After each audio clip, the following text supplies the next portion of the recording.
कहते हैं घर में अगर चोरी हो जाए, तो कुछ ना कुछ सामान बचा रहता है।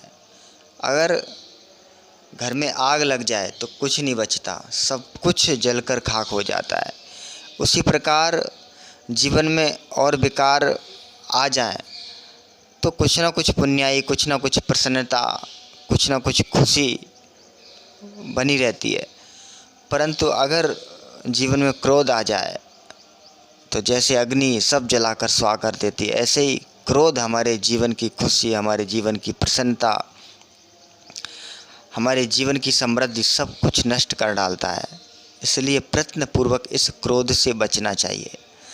संतों ने इस बात को घर घर तक पहुंच सके साखी के माध्यम से पेश किया। जब हम बच्चे थे तो भजन के माध्यम से ये बातें सुनते थे कि जल से पतरा कौन है। सुनिए, आप भी इसको याद रखिए। जल से पतरा कौन है, कौन भूमि से भारी, और कौन अग्नि से तेज है, को काजर से कारी। तो जल से पतरा ज्ञान है। उत्तर में कहा गया जल से पतरो ज्ञान है, पाप भूमि से भारी, क्रोध अग्नि से तेज है, कलंक काजर सो कारो। तो ये क्रोध है ना, एक ऐसी चीज़ है कि जो हमारे जीवन की पुण्याई को, हमारे जीवन की प्रसन्नता को, हमारे जीवन की समृद्धि को, सबको नष्ट कर डालता है।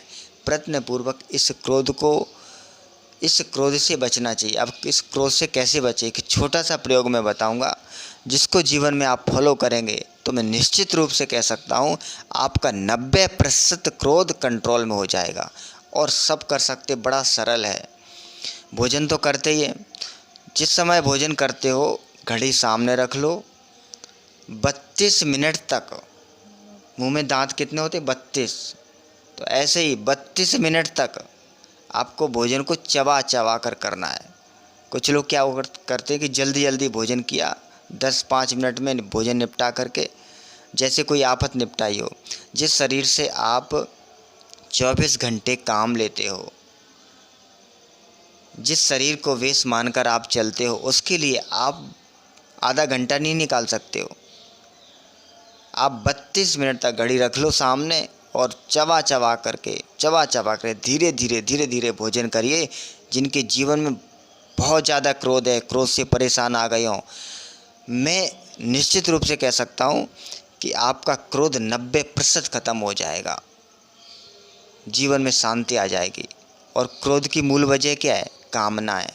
आप जितनी जीवन में अपेक्षाएं रखेंगे तो उतनी ही आपको क्रोध सताएगा, क्योंकि अपेक्षाएं पूरी नहीं होंगी, कामना पूरी नहीं होंगी तो क्रोध आएगा। भगवद गीता में भगवान ने क्रोध का मूल वजह बताया, कामना है।